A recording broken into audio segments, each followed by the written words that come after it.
Hi అండి. ఇవాళ నేను ఒకటి చెప్పాలనుకుంటున్నాను. ఏంటో తెలుసా, మనకు అన్నిటికీ ఎవరండి? తల్లిదండ్రులు. అవునా? వాళ్ళు లేనిది మనం లేము. అవునా? అలాంటప్పుడు ఆ తల్లిదండ్రులను దూరం పెట్టడం ఏం న్యాయం అండి? అవునా?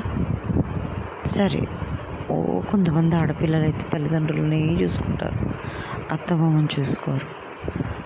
అవునా? వాళ్ళు కూడా తల్లిదండ్రులే కదా. అవునా? ఒక ఆడపిల్లకు పెళ్ళైందనుకోండి, అత్తమామని చూసుకోవాలి. నువ్వు అత్తమామని చూసుకుంటే నీ తల్లిదండ్రులను మీ వదిన చూసుకుంటుంది. అవునా? వదిన కానీ మరదలు కానీ చూసుకుంటారు. నువ్వు వేరే ఇంటికి పోయినప్పుడు ఆ భర్తకున్న తల్లిదండ్రులను చూసుకుంటే నీ తల్లిదండ్రులను నీ వదిన కానీ మరదలు కానీ చూసుకుంటారు. అవునా? వాళ్ళు లేనిది మనం లేనమండి. నిజంగా చెప్తున్నాను, వాళ్ళు లేనిది మనం లేము. అవునా? అలాంటప్పుడు సృష్టి లేదు, తల్లిదండ్రులు లేని జనరేషనే లేదు. అవునా? అలాంటప్పుడు మీరు ఎలా చూసుకోవాలి? తల్లిదండ్రులని ప్రేమగా చూసుకోవాలి. వాళ్ళకి మీ మీద ప్రేమ లేకపోవచ్చు, కానీ మీరు టైంకి వాళ్ళకి తిండి పెట్టాలి. అవునా? ఇప్పుడు మీ పిల్లలే ఉన్నారనుకోండి, వాళ్ళు మారం చేస్తారు, ఏదో ఒకటి చెప్పి తినబెడతారు కదా. అలానే మీ అత్త మామను కూడా అంతే అనుకోవాలి. అవునా కదా?